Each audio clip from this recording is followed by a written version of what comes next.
Hello everybody and welcome!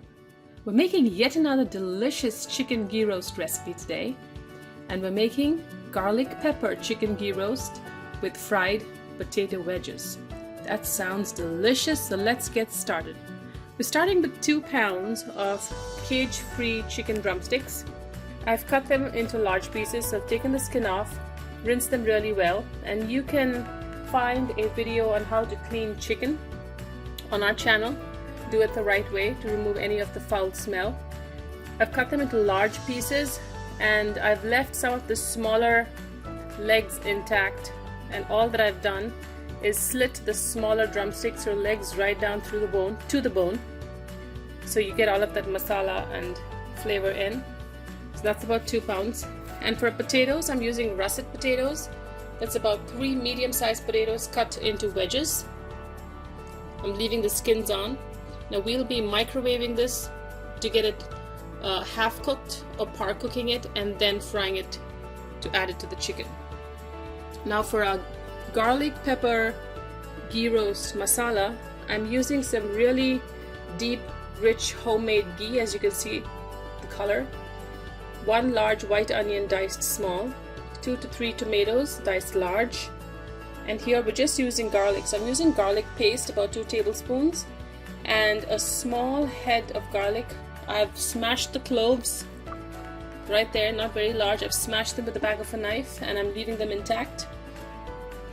For pepper, we have about 2 tablespoons, a teaspoon or teaspoon and a half of cumin or jeera powder, a half a teaspoon of turmeric, and 2 to maybe 3 tablespoons of coriander powder. So I'm using a lot of coriander powder for this recipe to help us get some nice brown gravy or masala. Here we have some fresh curry leaves and a nice big bunch of cilantro leaves. So we're going to get started first, and I'm cooking in a wok here. So we're going to get started by heating some ghee. So I already have ghee heating in a wok. So we will start with our curry leaves,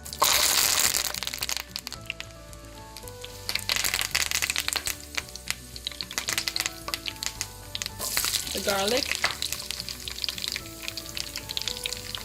Now I've lowered the heat down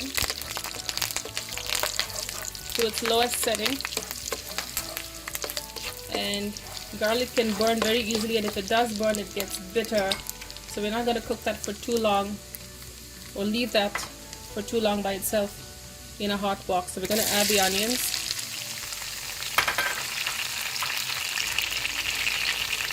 some salt. The salt helps draw the water out of the onions. It helps onions brown faster, and so it lessens cooking time. So we're going to saute these onions till a nice deep brown. We've browned our onions really well. Now when you caramelize your onions, you're actually caramelizing the sugar that's in them, and this adds a very intense flavor to your curry or your masala, and in this case our delicious pepper ghee roast of chicken. So we're going to set that aside while we add our garlic paste.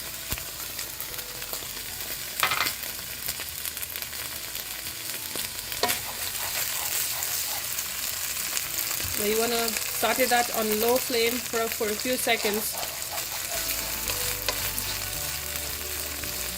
Give it some time to cook. I'm just using store-bought garlic paste, it's easier. You might want to grind your own garlic into a paste. Definitely more delicious when you use fresh garlic paste. I'm going to give it a few seconds, maybe up to a minute, for that garlic to cook before we start throwing in the rest of the ingredients. As the paste is cooked, it's been about a minute, we're going to add our powders: turmeric,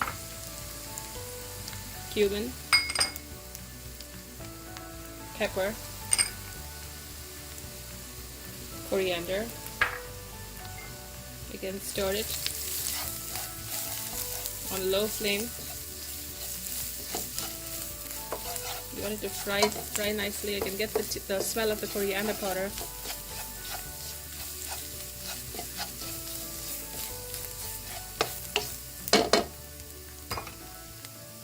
And while that's cooking, right here I have the potatoes that I microwaved just to get them cooking a little bit. And I have a small pan here. I'm going to add the potatoes to it.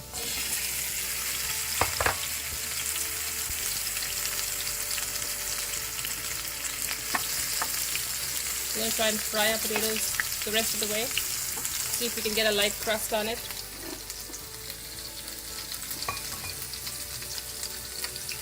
Tomatoes go in next. You can add some water. Continue cooking till your tomatoes are about half cooked or half mashed. And then we can add our chicken. Our potatoes are browning nicely. Remember, it's already cooked in the microwave, so just we're trying to get a crust on it. Right here, our tomatoes have softened and have mashed just a little bit, so we're going to add the chicken in.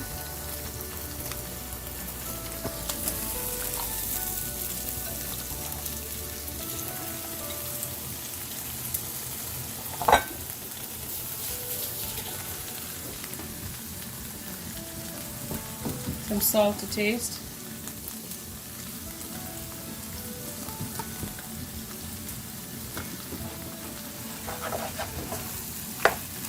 Mix the chicken really well and continue cooking. You can first cook it covered, since this is bone-in chicken. Requires a longer time to cook. Cook it covered for a few minutes until it releases all of its liquids or water, and then dry it up uncovered. With uncovering our chicken, as you can see, it has given off a lot of liquid, so we're going to add our fried potatoes in here to allow those potatoes to absorb that liquid. Now our chicken is cooked completely, but we're going to let it dry out a little bit. So we're gonna now continue cooking this on medium high the rest of the way till you get a gravy of your desirable consistency. We're looking for a thicker gravy, thicker than what we have right now. So we'll give it another 3 to 4 minutes to get to that nice, delicious, thick chicken consistency. Our chicken is ready to be served. You could dry it up further, but as you let it sit and as it cools down, it thickens up.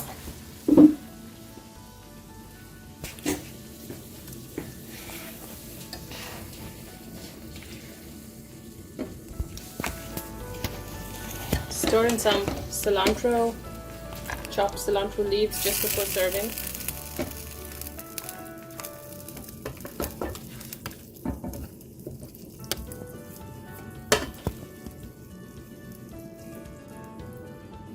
See how good that looks. Let's pile up some more. Put on some potatoes there. And the potatoes have held their shape for the most part because we left the skins on.